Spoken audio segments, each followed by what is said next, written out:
ದರ್ಶನ್ ಅವರ ಸಾಂಗ್ಗಳನ್ನು ಹಾಕ್ತಾ ಇಲ್ಲ ಮಾರ್ನಿಂಗ್ ಇದ್ದಾಗ ಅಂತ ಒಂದು ಮಾತಿದೆ ಸರ್. ಹೆಂಗಿದ್ದೀರಾ ಹಂಗೆ ಆಡಿ, ಯಾರು ಏನಾದರೂ ಅನ್ನಲಿ ಹೆಂಗಿದ್ದೀರಾ ಹಂಗೆ ಆಡಿ. ಎಲ್ಲದಕ್ಕಿಂತ ಹೆಚ್ಚಾಗಿ 4-5 ಜನ ಡಿ ಬಾಸ್ ಫ್ಯಾನ್ಸ್ಗಳಿದ್ದೀರಾ, ಎಲ್ರಿಗೂ ಒಳ್ಳೇದಾಗಲಿ. 4-5 ಜನ ಡಿ ಬಾಸ್ ಫ್ಯಾನ್ಸ್ ಲಾಸ್ಟ್ 4 ಇರೋ ಥರ ಗೇಮ್ ಆಡಿ.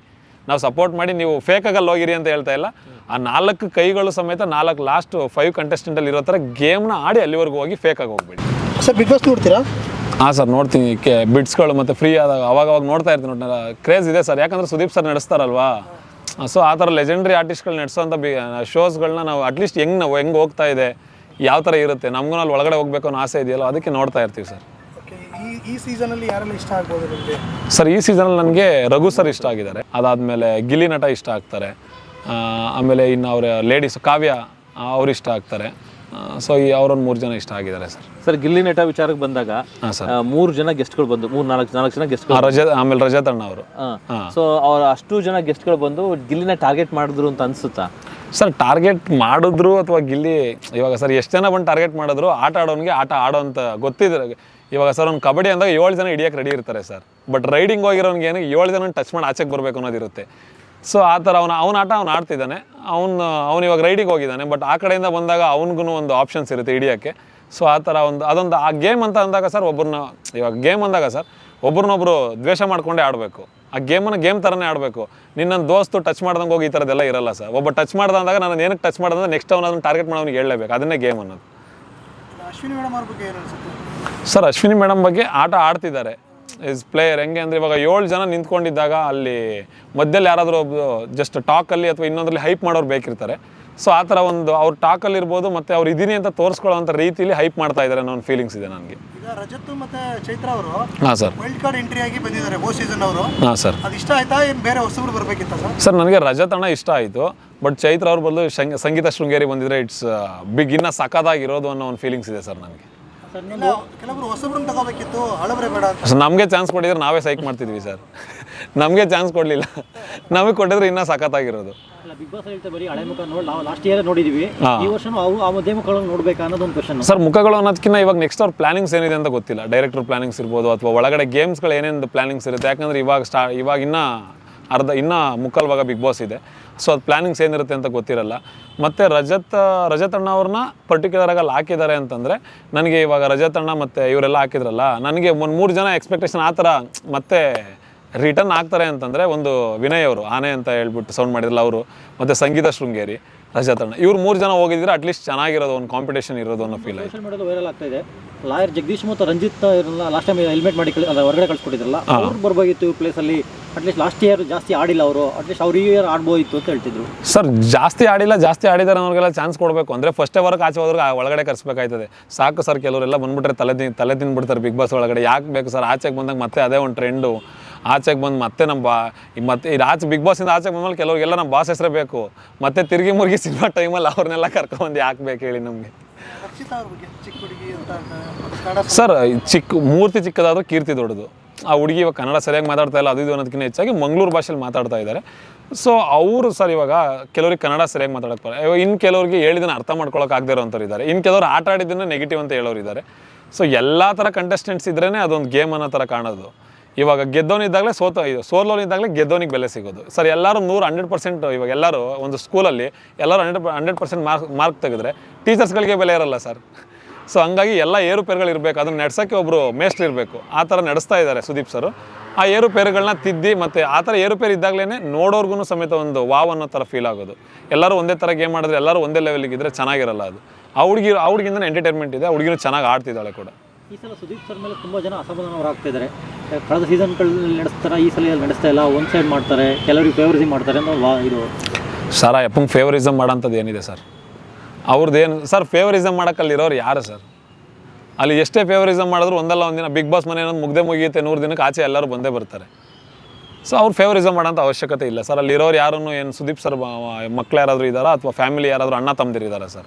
ಫೇವರಿಸಮ್ ಅವ್ರ ಜೀವನದಲ್ಲಿ ಫೇವರಿಸಮ್ ಅನ್ನೋದು ಇಲ್ಲ ಸರ್. ಯಾಕಂದರೆ ಫೇವರಿಸಮ್ ಅನ್ನೋದು ಇದ್ದಿದ್ರೆ ಇವತ್ತು ಆ ವ್ಯಕ್ತಿ ಅಷ್ಟು ದೂರ ಹೋಗ್ತಿರಲಿಲ್ಲ, ಮತ್ತು ಬಿಗ್ ಬಾಸ್ನ ಆ ಲೆವೆಲಿಗೆ ತೊಗೊಂಡೋಗಿ ಇವಾಗ ನಂಬರ್ 1 ಶೋ ಆಗಿ ಅದು ಕಾಣಿಸ್ತಾ ಇದೆ. ಆ ಥರ ತೊಗೊಂಡೋಗಕ್ಕೆ ಸರ್, ಇವತ್ತು ಬೇರೆ ಕಂಟೆಸ್ಟೆಂಟಿಂದ ನಂಬರ್ 1 ಆಗಿಲ್ಲ ಅದು. ಅವತ್ತು ಒಂದೊಂದು ಸ್ಟೆಪ್ಪಿಂದ ಕಟ್ಕೊಂಡು ಬಂದಿದ್ದಾರಲ್ಲ ಆ ವ್ಯಕ್ತಿ, ಸುದೀಪ್ ಸರಿಂದ ನಂಬರ್ 1 ಆಗಿರೋದು. ಆ ವ್ಯಕ್ತಿ ಇಲ್ಲ ಅಂದರೆ ಬಿಗ್ ಬಾಸ್ ಇಲ್ಲ ಸರ್, ಅದಂತೂ ಕನ್ಫರ್ಮ್. ಸರ್ ಅದ್ರ ಜೊತೆಗೆ ಏನಂದರೆ ದರ್ಶನ್ ಅವರ ಸಾಂಗ್ಗಳನ್ನು ಹಾಕ್ತಾ ಇಲ್ಲ ಮಾರ್ನಿಂಗ್ ಇದ್ದಾಗ ಅಂತ ಒಂದು ಮಾತಿದೆ ಸರ್. ಸರ್ ಇಲ್ಲ ಸರ್, ಲಾಸ್ಟ್ ಸೀಸನಲ್ಲಿ ಹಾಕಿದ್ದಾರೆ. ಸೊ ಆಗ್ತಾರೆ ಸರ್, ಖಂಡಿತ ಆಗ್ತಾರೆ. ಅದಕ್ಕೂ ಮತ್ತು ಸುದೀಪ್ ಸರ್ಗೂ ಸಂಬಂಧ ಇರಲ್ಲ, ಯಾಕಂದ್ರೆ ಅಲ್ಲಿ ಒಳಗಡೆ ಟೀಮ್ ಅವ್ರಿಗೆ ಗೊತ್ತಿರುತ್ತೆ. ಕಲ್ಪಿಸ್ತಾ ಇದ್ದಾರೆ ಸುದೀಪ್ ಸರ್ ಆ್ಯಂಕರ್ ಆಗಿರೋಗೋಸ್ಕರನೇ ಅಲ್ಲಿ ಹಾಕ್ತಾ ಇಲ್ಲ ಅನ್ನೋ ಒಂದು ಮಾತು. ಇಲ್ಲ ಸರ್, ಅವ್ರು ಇದ್ದಾಗೆಲ್ಲ ಹಾಕಿದ್ದಾರೆ. ಸ್ಟಾರ್ಟಿಂಗ್ಸ್ ಫಸ್ಟ್ ಸೀಸನ್ 1 ನಾವು ನೋಡಿದ್ದೀವಲ್ಲ. ಇದೇನಾಗುತ್ತೆ ಸರ್, ಇವಾಗ ಸುದೀಪ್ ಸರ್ದು ಹಾಕಿಲ್ಲ ಅಂತ ಇವಾಗ ಒಂದು ದಿನಕ್ಕೆ ಒಂದು ಬೆಳಗ್ಗೆ ಎದ್ದಾಗ ಎಷ್ಟು ಸಾಂಗ್ ಹಾಕ್ಬೋದು ಸರ್? ಒಂದು ಸಾಂಗ್ ಹಾಕ್ಬೋದು. ಒಂದು ಸಾಂಗ್ 4 ನಿಮಿಷನೂ ಹಾಕಲ್ಲ. ಇವಾಗ ಎಷ್ಟು ಜನ ಕಲಾವಿದರುಗಳಿದ್ದಾರೆ ಸರ್, ಕಾಮಿಡಿ ಆರ್ಟಿಸ್ಟ್ಗಳು ಸಿನಿಮಾ ಮಾಡಿದ್ದಾರೆ, ಸಾಂಗ್ಸ್ಗಳಿದೆ, ಸೂಪರ್ ಸ್ಟಾರ್ಗಳದ್ದು ಇದೆ. ಸೊ ಒಂದು ಸಾವಿರಾರು ಸಿನಿಮಾಗಳಿದೆ. ಆ ಸಾವಿರಾರು ಸಿನಿಮಾದಲ್ಲಿ ಇಂಥವ್ರದ್ದೇ ಹಾಕಬೇಕು ಅಂತ ಹೋದರೆ ಅವ್ರವ್ರ ಫ್ಯಾನ್ಸ್ಗಳು ಎಲ್ಲರೂ ಕಿತ್ತಾಡಬೇಕಾಗತ್ತೆ. ಫ್ಯಾನ್ಸ್ಗಳು ಇರೋರ್ದು ಇಲ್ದಿರೋರ್ದು ಅಥವಾ ಚಿಕ್ಕ ಕಲಾವಿದರು ದೊಡ್ಡ ಕಲಾವಿದರು ಅಂತ ಬರಲ್ಲ ಸರ್. ಸಿನಿಮಾ ಅಂತ ಬಂದಾಗ, ಸಾಂಗ್ ಅಂತ ಬಂದಾಗ ಅಲ್ಲಿ ಯಾವುದೋ ಒಂದು ಸಾಂಗ್ ಬೇಕಿರುತ್ತೆ, ಅದನ್ನು ಮಾತ್ರ ಹಾಕ್ತಾರೆ. ಈಗ ಬಿಗ್ ಬಾಸಲ್ಲಿ ಲಾಸ್ಟ್ ವೀಕಲ್ಲಿ ಬ್ರಾಡ್ ಸಿನಿಮಾದ ಪ್ರಮೋಷನ್ ಮಾಡಿದ್ರು, ಮೊನ್ನೆ GST ಮಾಡಿದ್ರು. ಡೆವಿಲ್ ಸಿನಿಮಾನ ಪ್ರಮೋಷನ್ ಮಾಡೋದು ನೆಕ್ಸ್ಟ್ ವೀಕ್ ಮಾಡ್ಬೋದು ಸರ್, ನೋಡೋಣ. ನೆಕ್ಸ್ಟ್ ವೀಕ್ ಡೆಫಿನೆಟ್ಲಿ ಮಾಡ್ತಾರೆ ಅನ್ನೋ ಒಂದು ಎಕ್ಸ್ಪೆಕ್ಟೇಷನ್ ಇದೆ. ನಾವು ಈ ಮೂಲಕ ಕೇಳ್ಕೊಳ್ಳೋದೇನೆಂದರೆ ಬಿಗ್ ಬಾಸಲ್ಲಿ ಡೆವಿಲ್ ಸಿನಿಮಾ ಡೇಟ್ ಒಂದು ಅನೌನ್ಸ್ ಮಾಡಿದ್ರೆ ತುಂಬ ಚೆನ್ನಾಗಿರುತ್ತೆ. ಇವಾಗ ಅವ್ರು ಪೋಸ್ಟಲ್ಲೇ ಹಾಕಿದಾರಲ್ಲ ಸರ್, ಅದು ಬಿಗ್ ಬಾಸ್ಗಿನ್ನ ದೊಡ್ಡದು. ಅವ್ರದ್ದು ಪೋಸ್ಟಲ್ಲಿ ಹಾಕಿದಾರಲ್ಲ, ಅದಕ್ಕಿಂತ ದೊಡ್ಡದು ಇನ್ನು ಯಾವ ಬಾಸ್ ಇದೆ ಸರ್? ಅವರೇ ಬಿಗ್ ಬಾಸ್ ಅಂದಮೇಲೆ ಅವರೇ ಅನೌನ್ಸ್ ಮಾಡಿದ್ದಾರೆ, ಅದಕ್ಕಿಂತ ಇನ್ನೇನಿದೆ? ಯಾವ ಥರ ಪೋಸ್ಟ್ ಹಾಕಿದೆ ಸರ್? ಅದೇ ಸರ್, ಸಿನಿಮಾಗೆ ದರ್ಶನ್ ಅವ್ರದ್ದು ಡೆವಿಲ್ ಸಿನಿಮಾಗೆ ಆಲ್ ದಿ ಬೆಸ್ಟ್, ಒಳ್ಳೇದಾಗಲಿ ಅಂತ ವಿಶ್ ಮಾಡಿದ್ದಾರೆ. ಆ ವಿಶಸ್ಗಿಂತ ಏನೇನು ಅದರಲ್ಲೂ ಅವ್ರದ್ದು ಪರ್ಟಿಕ್ಯುಲರ್ ಅವ್ರ ಪೇಜಲ್ಲಿ ಅವರೇನೆ ಬರೆದಾಕಿರೋಂಥ ಲೈನ್ಸ್ ಇದೆಯಲ್ಲ ಸರ್. ಅದಾದಮೇಲೆ ಲಾಸ್ಟ್ ಟೈಮ್ ಒಂದು ಇನ್ಸಿಡೆಂಟ್ ಆಗಿತ್ತು ದರ್ಶನ್ ಸರ್ಗೆ ಹೊಸಪೇಟೆಯಲ್ಲಿ. ಅವಾಗಲ್ಲಿ ಸಾಲು ಲೈನ್ಸ್ಗಳನ್ನ ಬರೆದು ಅದ್ರ ಬಗ್ಗೆ ಹೇಳಿದರು.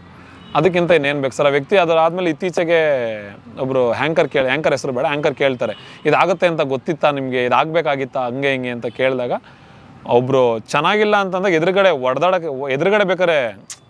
ಇದ್ಬಿಟ್ಬೇಕಾರೆ ಹೊಡೆದಾಡೋಣ. ಬಟ್ ಒಬ್ಬ ವ್ಯಕ್ತಿ ಟೈಮ್ ಸರಿ ಇಲ್ಲ ಅಂತಂದಾಗ ಅದನ್ನು ನೋಡಿ ಮಜಾ ತಗೊಂಡು ಹಿಂಗೆ ಆಗಬೇಕಾಗಿತ್ತು ಅಂತ ಖುಷಿ ಪಡೋಂಥ ವ್ಯಕ್ತಿ ನಾನಲ್ಲ ಅಂತ ಹೇಳ್ತಾರೆ. ಆ ಮಾತಿಗಿಂತ ಏನೇನು ಬೇಕು ಸರ್? ಅದಕ್ಕೆ ಆ ವ್ಯಕ್ತಿ ದೊಡ್ಡ ಗುಣ ಅಂತ ಹೇಳ್ತೀವಿ.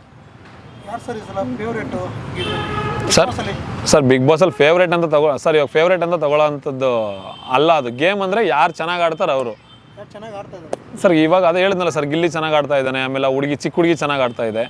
ಅದಾದಮೇಲೆ ಇನ್ನು ಇವರು ಯಾರಪ್ಪ, ಕಾವ್ಯ ಅವ್ರು ಚೆನ್ನಾಗಿ ಆಡ್ತಾ ಇದ್ದಾರೆ. ಆಮೇಲೆ ರಘು ಅಣ್ಣ ಅವರು, ನನಗೆ ಎಸ್ಪೆಷಲ್ ರಘು ಅಣ್ಣ ಆ ವ್ಯಕ್ತಿ ತಾಳ್ಮೆ ಇಷ್ಟ ಆಯಿತು. ಗೇಮ್ ಅನ್ನೋದಕ್ಕಿಂತ ಹೆಚ್ಚಾಗಿ ಆ ವ್ಯಕ್ತಿತ್ವನ ಬದಲಾಯಿಸ್ಕೊಳ್ಳಿಲ್ಲ. ಯಾರೊಬ್ರು ಬಂದು ಗಿಲ್ಲಿ ಮೇಲೆ ಇವಾಗ ಹೆಂಗೆ ಅಂದರೆ ಗಣಪತಿ ಮೇಲೆ ಇಲಿ ಓಡಾಡ್ತಿರ್ತಾನೆ. ಸೊ ಗಿಲ್ಲಿ ನಮಗೆ 2-3 ಸಲ ಗಿಲ್ಲಿನೂ ಪರಿಚಯ ಇದ್ದಾರೆ. ಮತ್ತು ರಘು ಅಣ್ಣನ ಕ್ರಾಂತಿ ಟೈಮಲ್ಲೆಲ್ಲ ರಘು ಅಣ್ಣನ ಮಾತಾಡ್ಸಿದ್ದೀವಿ. ಸೊ ಆ ಥರ ಪರಿಚಯ ಇದ್ದಾರೆ. ಡೆವಿಲ್ ಸಿನಿಮಾದಲ್ಲಿ ಗಿಲ್ಲಿ ಅವರು ನಟನೆ ಮಾಡಿದ್ದಾರೆ ಅಂತ ವಿಷಯ ಕೇಳ್ಪಟ್ವಿ ಸರ್. ಅದೇ ಒಂದು ಮೈಲೇಜ್ ಜಾಸ್ತಿ ಆಗುತ್ತೆ ಗಿಲ್ಲಿಗೆ. ಇವಾಗ ಒಂದು ರೌಂಡ್ ಗಿಲ್ಲಿಗೆ ಮೈಲೇಜ್ ಜಾಸ್ತಿ ಆಗುತ್ತೆ. ಸೊ ಪರವಾಗಿಲ್ಲ ಸರ್. ಒಂದು ಬಡಸ್ತನದಿಂದ ಬಂದು ಒಬ್ಬ ಹಳ್ಳಿ ಪ್ರತಿಭೆ ಇಲ್ಲಿವರೆಗೂ ಬಂದು, ಅವತ್ತು ಲಾಸ್ಟ್ ಟೈಮ್ ನಾವು ಚಿಕ್ಕಣ್ಣವ್ರನ್ನ ನೋಡಿದ್ವಿ ಈ ಥರ ಬಂದು ಸೌಂಡ್ ಮಾಡ್ಕೊಂಡು ಮೇಲಿದ್ದು. ಗಿಲ್ಲಿಯವ್ರಿಗೂ ಒಳ್ಳೇದಾಗಲಿ, ಅಂಥ ಕಲಾವಿದರುಗಳಿಗೆ ಎಲ್ಲರಿಗೂ ಒಳ್ಳೇದಾಗಲಿ. ಎಸ್ಪೆಷಲಿ ನಮ್ಮ ಬಾಸ್ ಜೊತೆ ಡೆವಿಲ್ ಸಿನಿಮಾದಲ್ಲಿ ಸ್ಕ್ರೀನ್ ಶೇರ್ ಮಾಡಿದ್ದಾರೆ. ಆ ದೇವರ ಆಶೀರ್ವಾದ ಇದ್ದೇ ಇರುತ್ತೆ, ನಮ್ಮ ಸಪೋರ್ಟ್ ಇದ್ದೇ ಇರುತ್ತೆ. ಬಟ್ ಚೆನ್ನಾಗಿ ಆಡಿ, ಫೇಕ್ ಆಗಿರಬೇಡಿ, ಹೆಂಗಿದ್ದೀರಾ ಹಂಗೆ ಆಡಿ. ಯಾರು ಏನಾದರೂ ಅನ್ನಲಿ, ಹೆಂಗಿದ್ದೀರಾ ಹಂಗೆ ಆಡಿ. ಎಲ್ಲದಕ್ಕಿಂತ ಹೆಚ್ಚಾಗಿ 4-5 ಜನ ಡಿ ಬಾಸ್ ಫ್ಯಾನ್ಸ್ಗಳಿದ್ದೀರಾ, ಎಲ್ರಿಗೂ ಒಳ್ಳೇದಾಗಲಿ. 4-5 ಜನ ಡಿ ಬಾಸ್ ಫ್ಯಾನ್ಸ್ ಲಾಸ್ಟ್ 4 ಇರೋ ಥರ ಗೇಮ್ ಆಡಿ. ನಾವು ಸಪೋರ್ಟ್ ಮಾಡಿ, ನೀವು ಫೇಕಾಗಲ್ಲಿ ಹೋಗಿರಿ ಅಂತ ಹೇಳ್ತಾ ಇಲ್ಲ.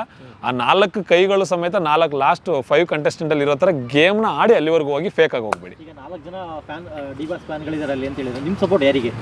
ಸರ್ 4 ಜನಕ್ಕೂ ಇರುತ್ತೆ, ಎಲ್ರಿಗೂ ಇರುತ್ತೆ ಸರ್. ಡಿ ಬಾಸ್ ಫ್ಯಾನ್ಸ್ ಅನ್ನೋದು ಸರ್, ಇವಾಗ ಡಿ ಬಾಸ್ ಫ್ಯಾನ್ ಅಂತ ಅಂದ್ಬಿಟ್ಟು ಗೇಮಲ್ಲಿ ಇವಾಗ ನಾವು ಎಕ್ಸಾಂಪಲ್ ಸರ್, ನಾವು ಇಂಡಿಯಾ ಟೀಮ್ನ ಇಷ್ಟಪಡ್ತೀವಿ ಕ್ರಿಕೆಟ್ ಆಡೋ ಟೈಮಲ್ಲಿ.